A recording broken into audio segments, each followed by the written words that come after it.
Dear students, welcome to our maths class. Pair of equations, സമവാക്യ ജോഡികൾ എന്ന പാഠമാണ് നമ്മളിപ്പോൾ പഠിച്ചുകൊണ്ടിരിക്കുന്നത്. അതിലെ ഏറ്റവും അവസാനത്തെ സെഷനായ some other equations, മറ്റ് ചില സമവാക്യങ്ങൾ എന്ന ഭാഗമാണ് ഇന്നത്തെ ക്ലാസ്സിൽ നമ്മൾ പഠിക്കുന്നത്. ഈ ഭാഗത്തെ ചോദ്യങ്ങൾക്കുള്ള ഉത്തരങ്ങൾ കണ്ടെത്തുന്നതിന് മുമ്പേ നമ്മൾ അടിസ്ഥാനപരമായി അറിഞ്ഞിരിക്കേണ്ട കുറച്ച് കാര്യങ്ങളുണ്ട്. അതാണ് ഞാൻ ആദ്യം തന്നെ പറയുന്നത്. നമ്മൾ 8ാം ക്ലാസ്സിൽ പഠിച്ചതാണ് x plus y into x minus y is equal to x square minus y square. അങ്ങനെയാണെങ്കിൽ x square minus y square നമുക്ക് അറിയാമെങ്കിൽ അതിനെ x minus y കൊണ്ട് ഹരിച്ചാൽ ഡിവൈഡ് ചെയ്ത് കഴിഞ്ഞാൽ നമുക്ക് x plus y കിട്ടും. അല്ലെങ്കിൽ x square minus y square-നെ x plus y കൊണ്ടാണ് ഹരിക്കുന്നതെങ്കിൽ ഡിവൈഡ് ചെയ്യുന്നതെങ്കിൽ നമുക്ക് എന്ത് കിട്ടും? x minus y കിട്ടും. നമുക്കെങ്ങനെ എഴുതാം? x plus y is equal to x square minus y square by x minus y. അല്ലെങ്കിൽ x minus y is equal to x square minus y square divided by x plus y. Okay, അപ്പോൾ x square minus y square-ഉം ഈ രണ്ടെണ്ണത്തിൽ ഏതെങ്കിലും ഒന്നും അറിയാമെങ്കിൽ മറ്റേത് നമുക്ക് കണ്ടെത്താൻ സാധിക്കുമെന്നാണ് ഞാനിപ്പോൾ പറഞ്ഞത്. ഇനി x plus y is equal to എയും x minus y is equal to ബിയുമാണെന്ന് വിചാരിക്കുക. എക്സ് പ്ലസ് വൈൻ്റെ വിലയും കിട്ടി, എക്സ് മൈനസ് വൈൻ്റെ വിലയും കിട്ടി. അങ്ങനെയാണെങ്കിൽ ആദ്യം നമ്മൾ എഴുതിയത് എക്സ് പ്ലസ് വൈ ആണ്, പിന്നെ എഴുതിയിരിക്കുന്ന എക്സ് മൈനസ് വൈ ആണ്. ഓക്കെ, രണ്ട് സംഖ്യകൾ കൂട്ടിയാൽ കിട്ടുന്നതാണിത്. അതേ സംഖ്യകളുടെ വ്യത്യാസം ഡിഫറൻസ് കണ്ടാൽ കിട്ടുന്നതാണിത്. അപ്പോൾ സമ്മ് അതിൽ കൂട്ടിയാൽ കിട്ടുന്നതായിരിക്കും എപ്പോഴും വലുത്. ആ വലുത് നമ്മൾ മേലെ എഴുതുകയും മറ്റേത് താഴെ എഴുതുകയും ചെയ്യുകയാണെങ്കിൽ ഈ ആദ്യത്തെ വേരിയബിൾ എക്സിൻ്റെ വാല്യൂ കണ്ടെത്താൻ എന്ത് ചെയ്താൽ മതി? ഇത് രണ്ടും കൂട്ടിയിട്ട് രണ്ടും കൊണ്ട് ഹരിച്ചാൽ മതി. അപ്പോൾ x is equal to a plus b by two, a plus b by two. Okay, ഇനി രണ്ടാമത്തെ വേരിയബിൾ വൈ കിട്ടാൻ നമ്മൾ ചെയ്യേണ്ടത് y is equal to a minus b by two. എയിൽ നിന്ന് ബി കുറച്ചിട്ട് അതിൻ്റെ പകുതി കാണുക. ഓക്കെ, ഒരു ചെറിയ എക്സാമ്പിളിലൂടെ ഞാനത് വിശദീകരിക്കാം. നമുക്കറിയാം 5 + 3 = 8 ആണ്, 5 - 3 = 2 ആണ്. അപ്പോൾ ഇവിടെ 5 3 തന്നെയാണ് രണ്ടിടത്തും വന്നിരിക്കുന്നത്. അതിനിടയിലുള്ള സൈൻ പ്ലസും മൈനസും ആണെന്നുള്ളൊരു വ്യത്യാസം മാത്രമേ ഉള്ളൂ. അപ്പോൾ ആദ്യത്തേന് നമ്മൾ എക്സ് എന്നും രണ്ടാമത്തേന് വൈ എന്ന് എടുക്കുകയാണെങ്കിൽ ഈ ഇക്വേഷനെ സമവാക്യത്തെ നമുക്ക് x + y = 8 എന്ന് എഴുതാം. രണ്ടാമത്തതിനെ നമുക്ക് x - y = 2 എന്ന് എഴുതാം. അപ്പോൾ ഇവിടെ പഠിച്ചതനുസരിച്ചാണെങ്കിൽ എക്സിൻ്റെ വില കാണാൻ നമ്മൾ എന്താ ചെയ്യേണ്ടത്? 8 + 2 / 2 ആണ്. 8 + 2 10, 10/2 എത്രയാണ്? 5. അപ്പോൾ എക്സിൻ്റെ വില എത്ര കിട്ടി? 5 കിട്ടി. ഈ 5നെയാണ് നമ്മൾ എക്സ് എന്ന് എടുത്തിരിക്കുന്നത്.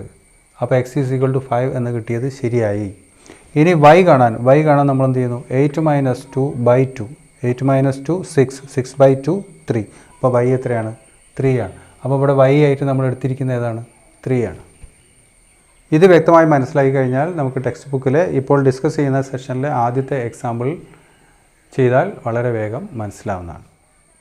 പേജ് 41-ലുള്ള ആദ്യത്തെ എക്സാമ്പിൾ നമുക്ക് ഡിസ്കസ് ചെയ്യാം. അതിൽ അവിടെ 2 സമചതുരങ്ങളുണ്ട്, 2 സ്ക്വയേഴ്സ്. ഒന്ന് മറ്റതിനേക്കാൾ വലുതാണ്. ആ വലിയ സ്ക്വയറിൻ്റെ സമചതുരത്തിൻ്റെ ഒരു വശം ചെറിയതിൻ്റെ ഒരു വശത്തേക്കാൾ 5 സെൻറ്റിമീറ്റർ നീളം കൂടുതലാണ്. ഓക്കെ, വലിയതിൻ്റെ ഏരിയ ചെറിയതിൻ്റെ ഏരിയയേക്കാൾ 55 സെൻറ്റിമീറ്റർ സ്ക്വയർ കൂടുതലാണ്. അങ്ങനെയാണെങ്കിൽ രണ്ട് സമചതുരത്തിൻ്റെയും വശങ്ങളുടെ നീളങ്ങൾ എത്രയാണ് എന്നാണ് ചോദ്യം. അപ്പോൾ വലിയ സമചതുരത്തിൻ്റെ ഒരു വശത്തെ നമ്മൾ എക്സ് എന്നെടുക്കുന്നു. അപ്പോൾ എല്ലാ വശവും എക്സ് ആയിരിക്കും എന്ന് മനസ്സിലാക്കുക. ചെറിയ സമചതുരത്തിൻ്റെ വശത്തെ നമ്മൾ y എന്നെടുക്കുന്നു. അപ്പോൾ എല്ലാ വശങ്ങളും y ആയിരിക്കും എന്ന് മനസ്സിലാക്കുക. ഓക്കെ, അപ്പോൾ വലിയതിൻ്റെ വശം ചെറിയതിൻ്റെ വശത്തേക്കാൾ 5 സെൻറ്റിമീറ്റർ കൂടുതലാണ് എന്ന് പറഞ്ഞാൽ വലിയതിൻ്റെ വശവും ചെറിയതിൻ്റെ വശവും തമ്മിലുള്ള വ്യത്യാസം, രണ്ടിൻ്റെയും നീളങ്ങൾ തമ്മിലുള്ള വ്യത്യാസമാണെന്ത്? 5. അപ്പോൾ നമുക്ക് side of large square is equal to x and side of the small square is equal to y എന്നെടുക്കാം. അങ്ങനെയാണെങ്കിൽ x minus y is equal to എത്രയാണ്? 5 ആണ്. രണ്ടാമത്തത് ഇതിൻ്റെ പരപ്പളവും ഇതിൻ്റെ പരപ്പളവും തമ്മിലുള്ള വ്യത്യാസം 55 ആണ്.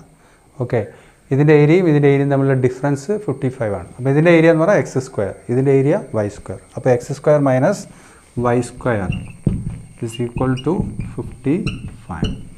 അപ്പോൾ തൊട്ട് മുമ്പ് നമ്മൾ പഠിച്ചതനുസരിച്ച് x² മൈനസ് y² നമുക്കറിയാം, x മൈനസ് y നമുക്കറിയാം. ഇത് രണ്ടും ഉപയോഗിച്ചുകൊണ്ട് നമുക്ക് x + y കാണാൻ പറ്റും. x + y is equal to x² - y² x minus y ആണ്. X square minus y square 55 by x minus y 5. അപ്പോൾ 55-നെ 5 കൊണ്ട് ഹരിച്ചാൽ നമുക്ക് 11 കിട്ടും. അപ്പോൾ രണ്ട് ഇക്വേഷൻസ് ആയി. ഒന്ന് x plus y is equal to 11, മറ്റേത് x minus y is equal to 5. രണ്ട് നമുക്ക് അടുത്തടുത്ത് എഴുതാം. X plus y is equal to 11 and x minus y is equal to 5. അങ്ങനെയാണെങ്കിൽ തൊട്ട് മുമ്പ് നമ്മൾ ഡിസ്കസ് ചെയ്തതനുസരിച്ച് എക്സ് കണ്ടുപിടിക്കാൻ 11 പ്ലസ് 5 ബൈ 2, വൈ കണ്ടുപിടിക്കാൻ 11 മൈനസ് 5 ബൈ 2. ഓക്കെ, അപ്പോൾ x is equal to 11 plus 5 by 2, that is 16 by 2 is equal to 8 എന്ന് കിട്ടി. പിന്നെ വൈ കണ്ടുപിടിക്കാൻ 11 minus 5 by 2, that is 11 minus 5 is equal to 6, so 6 by 2 is equal to 3 എന്ന് കിട്ടി. അപ്പോൾ വലിയ സമചതുരത്തിൻ്റെ ഒരു വശത്തിൻ്റെ നീളം 8 സെൻറ്റിമീറ്ററും ചെറിയ സമചതുരത്തിൻ്റെ ഒരു വശത്തിൻ്റെ നീളം 3 സെൻറ്റിമീറ്ററുമാണ് നമുക്ക് കിട്ടുന്നു. അപ്പോൾ അവസാനം നമുക്ക് എഴുതാം length of the side of the large square is equal to 8 centimetre and length of the side of the small square is equal to 3 centimetre. വലിയ സമചതുരത്തിൻ്റെ ഒരു വശത്തിൻ്റെ നീളം 8 സെൻറ്റിമീറ്റർ, ചെറിയ സമചതുരത്തിൻ്റെ ഒരു വശത്തിൻ്റെ നീളം 3 സെൻറ്റിമീറ്റർ. പേജ് 41-ലെ രണ്ടാമത്തെ എക്സാമ്പിൾ നമ്മൾ ചർച്ച ചെയ്യുകയാണ്. ആ എക്സാമ്പിളിലെ ചോദ്യത്തിൻ്റെ ഉത്തരം നമുക്ക് മനസ്സിലാകുന്നതിന് മുമ്പേ മനസ്സിലാക്കാൻ കഴിയണമെങ്കിൽ നമ്മൾ അറിഞ്ഞിരിക്കേണ്ട പ്രധാനപ്പെട്ട ചില ആശയങ്ങളാണ് ഇവിടെ പറയുന്നത്. ഒന്ന്, x plus y whole square is equal to x square plus y square plus 2xy, നമ്മൾ 8ാം ക്ലാസ്സിൽ പഠിച്ചതാണ്. അതുപോലെ x minus y whole square is equal to x square plus y square minus 2xy. Okay, അതുകൂടാതെ x plus y whole square is equal to x minus y whole square plus 4xy, അത് മറ്റൊരു ഇക്വേഷനാണ്. X minus y whole square is equal to x plus y whole square minus 4xy. ഇതെങ്ങനെയാണ് കിട്ടുന്നത്? ഇതിനെ നമ്മൾ expand ചെയ്ത് കഴിഞ്ഞാൽ, വിപുലീകരിച്ച് കഴിഞ്ഞാൽ x square plus y square minus 2xy എന്ന് കിട്ടും. Okay, x square plus y square minus 2xy എന്ന് കിട്ടും. അതിൻ്റെ കൂടെ എന്തുണ്ട്? 4x plus 4xy. അപ്പോൾ ഇത് രണ്ടും കൂടെ എന്തായി മാറും? 2xy ആയി മാറും. അപ്പോൾ x square plus y square plus 2xy എന്ന് കിട്ടും. അപ്പോൾ x square plus y square plus 2xy എന്ന് പറയുന്നത് എന്താണ്? X plus y whole square ആണ്. അങ്ങനെയാണ് ഇത് x plus y whole square ആയി മാറുന്നത്. അതേപോലെ തന്നെ ഇവിടെയും ചെയ്യാം. ഇത് x square plus y square plus 2xy ആയിരിക്കും. പ്ലസ് 2xy മൈനസ് 4xy എന്നുള്ളത് മൈനസ് 2xy ആവും. അതായത് ഇതാകെ x square plus y square minus 2xy ആയി മാറും. അതാണെന്ത്? X minus y whole square. നമ്മളിവിടെ എഴുതി വെച്ചിട്ടുണ്ട്. X square plus y square minus 2xy is equal to x minus y whole square. ഇത്രയും കാര്യങ്ങൾ വളരെ വ്യക്തമായി കഴിഞ്ഞാൽ അടുത്ത എക്സാമ്പിൾ നമുക്ക് വളരെ വേഗം മനസ്സിലാവും. ചോദ്യം ഇതാണ്. ഒരു റെക്റ്റാങ്കിൾ ഉണ്ട്. ആ റെക്റ്റാങ്കിളിൻ്റെ പെരിമീറ്റർ എത്രയാണ്? 10 മീറ്റേഴ്സ് ആണ്. അതിൻ്റെ ഏരിയ 5/1/4 മീറ്റർ സ്ക്വയർ ആണ്. What are the lengths of the sides? ഒരു ചതുരത്തിൻ്റെ ചുറ്റളവ് 10 മീറ്റേഴ്സ് ആണ്. അതിൻ്റെ പരപ്പളവ് 5/1/4 മീറ്റർ സ്ക്വയർ ആണ്. അങ്ങനെയാണെങ്കിൽ അതിൻ്റെ നീളവും വീതിയും എത്രയാണ് എന്ന് കണ്ടെത്താനാണ് നമ്മോട് ആവശ്യപ്പെട്ടിരിക്കുന്നത്. റെക്റ്റാങ്കിളിൻ്റെ അല്ലെങ്കിൽ ചതുരത്തിൻ്റെ നീളം നമ്മൾ x എന്നും വീതി y എന്നും എടുക്കുന്നു. അപ്പോൾ ചുറ്റളവ് എന്ന് പറഞ്ഞാൽ x plus x 2x, y plus y 2y. അപ്പോൾ 2x പ്ലസ് 2y ആണ് ചുറ്റളവ് അല്ലെങ്കിൽ പെരിമീറ്റർ. അത് 10 തന്നിരിക്കുന്നു. അങ്ങനെയാണെങ്കിൽ x പ്ലസ് y എന്ന് മാത്രം എടുത്തു കഴിഞ്ഞാൽ അത് പെരിമീറ്ററിൻ്റെ പകുതിയായിരിക്കും. 10/2, അതായത് 5 ആയിരിക്കും. Okay, length is equal to x and breadth is equal to y. നീളം x, വീതി y. അങ്ങനെയാണെങ്കിൽ x plus y is equal to 10ൻ്റെ പകുതി, അതായത് 5 എന്ന് കിട്ടും. ഇനി പരപ്പളവ് 5/1/4 മീറ്റർ സ്ക്വയർ ആണെന്ന് പറഞ്ഞിട്ടുണ്ട്. പരപ്പളവ് അല്ലെങ്കിൽ ഏരിയ കിട്ടണമെങ്കിൽ നീളം ഇൻറ്റു വീതിയാണ്. അതായത് x into y that's equal to 5/1/4 metre square എന്ന് കിട്ടിയിട്ടുണ്ട്. ഈ 5/1/4നെ നമുക്ക് മാറ്റാം. 4 × 5 20, 20 + 1 21, 21/4 എന്ന് എഴുതാം. 21/4. അപ്പോൾ എക്സ് പ്ലസ് വൈ എന്നുള്ള ഒരു ഇക്വേഷൻ നമുക്കുണ്ട്. ഇനി എക്സ് മൈനസ് വൈ എന്നുള്ളൊരു ഇക്വേഷൻ കണ്ടെത്തണം. പക്ഷേ അത് നമുക്ക് കിട്ടിയിട്ടില്ല. അതിന് പകരം നമുക്ക് എക്സ് വൈ ഉണ്ട്. അപ്പോൾ എങ്ങനെയാണ് എക്സ് മൈനസ് വൈ കിട്ടുക എന്ന് നോക്കുക. അപ്പോൾ എക്സ് മൈനസ് വൈ കിട്ടാൻ തൊട്ട് മുമ്പ് നമ്മൾ പഠിച്ച കാര്യം ഓർമ്മ വേണം. X minus y whole square is equal to x plus y whole square minus 4xy ആണ്. Minus 4xy. So x plus y whole square, x plus y എത്രയാണ്? 5 ആണ്. അപ്പോൾ 5ൻ്റെ വർഗ്ഗം minus 4 into x y. X y എന്ന് പറഞ്ഞാൽ 21/4 ആണ്. അപ്പോൾ 21/4 എന്ന് എഴുതാം. ഈ 4ഉം ഈ 4ഉം കട്ട് ചെയ്ത് പോകും. പിന്നെ അവിടെ 21 മാത്രമേ ബാക്കിയുണ്ടാവും. 5ൻ്റെ സ്ക്വയർ 25. 25 മൈനസ് 21 സമം എത്ര കിട്ടും? 4 കിട്ടും. അപ്പോൾ x minus y whole square ആണെന്ത്? 4. എങ്കിൽ എക്സ് മൈനസ് വൈ എന്തായിരിക്കും? റൂട്ട് ഓഫ് 4 ആയിരിക്കും. 4ൻ്റെ വർഗ്ഗമൂലം. അപ്പോൾ എത്ര കിട്ടി? 2 കിട്ടി. അപ്പോൾ നമുക്ക് എക്സ് മൈനസ് വൈ സമം 2 എന്നും എക്സ് പ്ലസ് വൈ സമം 5 എന്നും 2 സമവാക്യങ്ങൾ കിട്ടി. അങ്ങനെ കിട്ടിയാൽ എന്ത് ചെയ്യണം എന്നുള്ളത് നമ്മൾ നേരത്തെ പഠിച്ചതാണ്. അപ്പോൾ x plus y is equal to 5 എന്നും x minus y is equal to 2 എന്നും കിട്ടി. അങ്ങനെയാണെങ്കിൽ എക്സ് കിട്ടാൻ എന്താ ചെയ്യേണ്ടത്? X is equal to 5 plus 2/2. 5 plus 2 7. 7/2. By 2 എന്ന് പറഞ്ഞാൽ പകുതി കിട്ടുമെന്ന് അർത്ഥം. 7/2 എന്ന് പറഞ്ഞാൽ 7ൻ്റെ പകുതി, 7ൻ്റെ പകുതി എത്രയാണ്? 3.5 ഓക്കെ. അതുപോലെ y is equal to 5 minus 2/2. 5 minus 2 3. 3/2. 3/2 എന്ന് പറഞ്ഞാൽ 3ൻ്റെ പകുതി. 3ൻ്റെ പകുതി എത്രയാണ്? 1.5. ഓക്കെ. അപ്പോൾ ലെങ്ത്ത് എത്രയാണ്? എക്സ് എന്ന് പറഞ്ഞാൽ ലെങ്ത് ആണ്. Length is equal to 3.5 metre. അതുപോലെ breadth is equal to 1.5 metre. അപ്പോൾ ഈ റെക്റ്റാങ്കിളിൻ്റെ നീളവും വീതിയും നമുക്ക് കിട്ടി. ഒന്ന് 3.5 മീറ്ററാണ്, മറ്റത് 1.5 മീറ്ററാണ്. അപ്പോൾ 3.5യും 1.5യും കൂടി കൂട്ടിയാൽ 5 ആയി. അപ്പോൾ ഇത് രണ്ടും കൂടി കൂട്ടിയാൽ 5 ആയി. അപ്പോൾ 5 + 5 10. അപ്പോൾ പെരിമീറ്റർ എത്രയാണ്? 10 മീറ്റർ. ചുറ്റളവ് 10 മീറ്ററാണ്. പേജ് 42-ലെ എക്സസൈസിലുള്ള ക്വസ്റ്റ്യൻസിൻ്റെ ആൻസേഴ്സ് നമ്മൾ കാണുകയാണ്. അതിൽ ഒന്നാമത്തെ ചോദ്യം, ഒരു റോപ്പുണ്ട്, ഒരു കയർ, അതിൻ്റെ നീളം 10 മീറ്ററാണ്. അതിനെ 2 കഷ്ണങ്ങളാക്കി അതിൻ്റെ 2 കഷ്ണങ്ങൾ കൊണ്ടും എന്ത് ചെയ്തു? 2 സ്ക്വയേഴ്സ്, 2 സമചതുരങ്ങൾ ഉണ്ടാക്കി. ആ സ്ക്വയേഴ്സിന് രണ്ടും സമചതുരങ്ങൾക്ക് 2 പരപ്പളവുകളുണ്ടാവും, ഏരിയാസ് ഉണ്ടാവും. കാരണം ആ കയറിൻ്റെ ഉള്ളിൽ വരുന്ന സ്ഥലത്തിൻ്റെ അളവ്.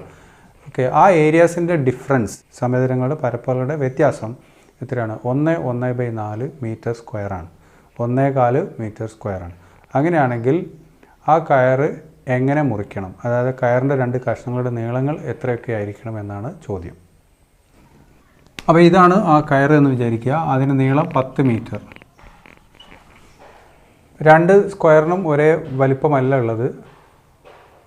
കാരണം പരപ്പളവുകൾ തമ്മിലുള്ള വ്യത്യാസം തന്നതുകൊണ്ട് നമുക്ക് മനസ്സിലാക്കാം ഒന്ന് മറ്റതിനേക്കാൾ വലുതാണെന്നുള്ളത്. അപ്പോൾ ഇത് 2 കഷ്ണങ്ങളാക്കി ഒന്ന് ഇവിടെയാണ് കട്ട് ചെയ്തതെന്ന് വിചാരിക്കുക. അപ്പോൾ ഇവിടെ നിന്ന് ഇങ്ങോട്ടുള്ളത് ഉപയോഗിച്ചുകൊണ്ട് ഒരു ചെറിയ സ്ക്വയറും ഇവിടെ നിന്ന് ഇങ്ങോട്ടുള്ളത് ഉപയോഗിച്ചുകൊണ്ട് ഒരു വലിയ സ്ക്വയറും ഉണ്ടാക്കി. ഓക്കെ. അങ്ങനെയാണെങ്കിൽ ഈ കഷ്ണവും ഈ കഷ്ണവും രണ്ടും കൂടെ ചേർന്ന് കഴിഞ്ഞാൽ 10 മീറ്റർ ഉണ്ടാവും. മറ്റൊരു രീതിയിൽ പറഞ്ഞാൽ ഈ സമചതുരത്തിൻ്റെ ചുറ്റളവും പെരിമീറ്ററും ഈ സമചതുരത്തിൻ്റെ ചുറ്റളവും രണ്ടും കൂടെ ചേർന്നാൽ എത്രയായി മാറും? 10 മീറ്ററായി മാറും. അപ്പോൾ ഈ സമചതുരത്തിൻ്റെ വശങ്ങളെല്ലാം ഞാൻ എക്സ് എന്ന് വിളിക്കുകയാണ്. എക്സ് ആയി എടുക്കുന്നു. ഇതിൻ്റെ വശങ്ങളെല്ലാം വൈ ആയിട്ട് എടുക്കുന്നു. എല്ലാ വശങ്ങളും വൈ ആയിട്ട് എടുക്കുന്നു. അങ്ങനെയാണെങ്കിൽ ഈ കഷ്ണത്തിൻ്റെ നീളം എന്തായിരിക്കും?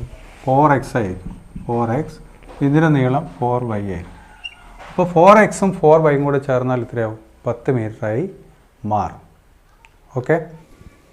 Side of large square is equal to x and side of small square is equal to y എന്നെടുക്കുന്നു. വലിയ സമചതുരത്തിൻ്റെ ഒരു വശം എക്സും ചെറിയ സമചതുരത്തിൻ്റെ ഒരു വശം വൈ എന്നെടുക്കുന്നു. അങ്ങനെയാണെങ്കിൽ 4 വശം കൂടെ ചേർന്ന് കഴിഞ്ഞാൽ 4x കിട്ടും. ഇവിടെ 4 വശങ്ങൾ ചേർന്നാൽ 4y കിട്ടും. അത് രണ്ടും കൂടെ കൂടിക്കഴിഞ്ഞാൽ ആകെ 10 മീറ്റർ കിട്ടും. നമുക്ക് ഫസ്റ്റ് ഇക്വേഷൻ ആകുകയാണ് 4x + 4y is equal to 10. Okay. ഇതിനെ നമുക്ക് x + y is equal to എന്നുള്ള ഇക്വേഷനാക്കി മാറ്റണം. അതിന് വേണ്ടി 4 ഇവിടെ നിന്ന് ഒഴിവാക്കുക. 4 ഒഴിവാക്കണമെങ്കിൽ 4 കൊണ്ട് ഹരിക്കുക, ഡിവൈഡ് ചെയ്യുക. ഓക്കെ. അപ്പോൾ ഇതിനെ 4 കൊണ്ട് ഹരിച്ചാൽ x ആയി, ഇതിനെ 4 കൊണ്ട് ഹരിച്ചാൽ y ആയി, ഇതിനെ 4 കൊണ്ട് ഹരിച്ചാൽ 10/4 എന്ന് കിട്ടും. വേണമെങ്കിൽ അതിനെ നമുക്ക് 5/2 എന്ന് മാറ്റി എഴുതാം. അപ്പോൾ x + y എന്നുള്ള ഒരു സമവാക്യം നമുക്ക് കിട്ടി. ഇനി ഇതിൻ്റെ പരപ്പളവും ഇതിൻ്റെ പരപ്പളവും തമ്മിലുള്ള വ്യത്യാസം 1/4 ആണ് തന്നിട്ടുണ്ട്. ഇതിൻ്റെ പരപ്പളവ് ഏരിയ x², ഇതിൻ്റെ ഏരിയ വൈ സ്ക്വയർ. അപ്പോൾ x square minus y square is equal to x square minus y square is equal to 1/4 എന്ന് കിട്ടി. ഈ 1/4നെ 4 × 1 4 + 1 5. അപ്പോൾ 5/4 എന്ന് നമുക്ക് മാറ്റി എഴുതാം. ഓക്കെ, ഇപ്പോൾ നമുക്ക് x square minus y square ഉണ്ട്, എക്സ് പ്ലസ് വൈ ഉണ്ട്. അപ്പോൾ ഇത് രണ്ടും ഉപയോഗിച്ചുകൊണ്ട് നമുക്ക് എക്സ് മൈനസ് വൈ കാണാം. X minus y is equal to x square minus y square by x plus y. നേരത്തെ പഠിച്ചതാണ്. അപ്പോൾ x square minus y square എന്ന് പറയുന്നത് എന്താണ്? 5/4 ആണ്. 5/4 by x plus y. X plus y എന്താണ്? 10/4. 10/4. ഓക്കെ, ഇനി ഇതൊരു ഭിന്നസംഖ്യ, ഇതൊരു ഭിന്നസംഖ്യ, രണ്ടും ഫ്രാക്ഷൻസ്. ഈ രണ്ടിൻ്റെയും ഡിനോമിനേറ്റേഴ്സ് സെയിം ആണെങ്കിൽ ആ രണ്ട് ഡിനോമിനേറ്റേഴ്സ് നമുക്ക് കട്ട് ചെയ്യാം. രണ്ടിൻ്റെയും ഛേദം വെട്ടിക്കളയാം. അപ്പം പിന്നെ നമുക്ക് മേലുണ്ടാവുക 5 ആണ്, താഴെ ഉണ്ടാവുക 10. അപ്പോൾ 5/10 എന്നായി മാറി. ഈ 5/10നെ നമുക്ക് 1/2 എന്ന് എഴുതാം. കാരണം 5ൻ്റെ നേരെ ഇരട്ടിയാണ് 10. 1/2 എന്ന് എഴുതാം. അതേപോലെ ഇവിടെ 10/4നെ നമുക്ക് എന്ത് ചെയ്യുക? രണ്ടിനെയും 2 കൊണ്ട് ഹരിക്കുക. അപ്പോൾ 10നെ 2 കൊണ്ട് ഹരിച്ചാൽ 5 എന്ന് കിട്ടും. 4നെ 2 കൊണ്ട് ഹരിച്ചാൽ നമുക്ക് 2 എന്ന് കിട്ടും. അപ്പോൾ നമുക്ക് x plus y is equal to 5/2 എന്ന് കിട്ടി. അതേപോലെ തന്നെ എക്സ് മൈനസ് വൈ സമം 1/2 എന്ന് കിട്ടി. നേരത്തെ പഠിച്ചതനുസരിച്ച് x plus y is equal to 5/2 and x minus y is equal to 1/2. അങ്ങനെയാണെങ്കിൽ എക്സ് കിട്ടാൻ നമ്മൾ എന്ത് ചെയ്യുക? എക്സ് സമം 5/2 പ്ലസ് 1/2/2. 5/2 1/2 കൂട്ടിയിട്ട് അതിന് നേരെ പകുതിയാക്കുക. 5/2 1/2 കൂട്ടിയാൽ 5 + 1 6. 6/2. 6/2 എന്ന് പറഞ്ഞാൽ എത്രയാണ്? 3 ആണ്. Okay, is equal to 6/2 by ഈ 2 ഉണ്ടാവും. 6/2 3 ആണ്. അപ്പോൾ 3/2 എന്ന് കിട്ടി. ഇതേപോലെ നമുക്ക് എന്ത് ചെയ്യാം? y കാണാം. y is equal to 5/2 minus 1/2/2. Okay, 5/2 minus 1/2/2. അപ്പോൾ 5/2 മൈനസ് 1/2 എന്ന് പറഞ്ഞാൽ 5 മൈനസ് 1 4. 4/2 എന്ന് വരും. പിന്നെ ഒരു /2 പറയും. ഓക്കെ, 4/2/2. 4/2 എത്രയാണ്? 2 ആണ്. അതിനെ വീണ്ടും 2 കൊണ്ട് ഹരിക്കുക. അപ്പോൾ 2/2 എത്രയായി? 1 ആയി. 1. ഇപ്പോൾ നമുക്ക് x = 3/2 കിട്ടി, y = 1 എന്ന് കിട്ടി. നമ്മളോട് ചോദിച്ചിരിക്കുന്നത് ഈ കയർ എങ്ങനെ മുറിക്കണമെന്നാണ്. എന്ന് പറഞ്ഞാൽ കയറിൻ്റെ നീളങ്ങൾ എത്രയൊക്കെ ആയിരിക്കണം? കഷ്ണങ്ങളുടെ നീളങ്ങൾ. അപ്പോൾ നീളങ്ങൾ ഏതൊക്കെയാണ്? 4x-ഉം 4y ആണ്. അപ്പോൾ 4x-ഉം 4y-യും കാണുക. അപ്പോൾ 4x = 4 × x എത്രയാണ്? 3/2 ആണ്. 3/2. അപ്പോൾ ഈ 2 കൊണ്ട് ഈ 4 ഹരിച്ചാൽ 2 കിട്ടും. 2 × 3 എത്രയായി? 6 ആയി. ഓക്കെ, പിന്നെ 4y = 4 × y എത്രയാണ്? 1 ആണ്. That's equal to 4. അപ്പോൾ 6 4 കൂട്ടിയാൽ എത്രയാവും? 10 ആവും. അപ്പോൾ ഈ 10 മീറ്റർ നീളമുള്ള കയറിനെ മുറിക്കേണ്ടത് 6 മീറ്ററും 4 മീറ്ററും ആയിട്ടാണ്. ഒരു കഷ്ണത്തിൻ്റെ നീളം 6 മീറ്റർ ആയിരിക്കണം, മറ്റേ കഷ്ണത്തിൻ്റെ നീളം 4 മീറ്റർ ആയിരിക്കണം. Dear students, some other equations, മറ്റ് ചില സമവാക്യങ്ങൾ എന്ന ഭാഗത്തെ ചോദ്യങ്ങൾക്കുള്ള ഉത്തരങ്ങളാണ് നമ്മൾ കണ്ടെത്തിക്കൊണ്ടിരുന്നത്. Thank you for watching Abu maths. See you next day.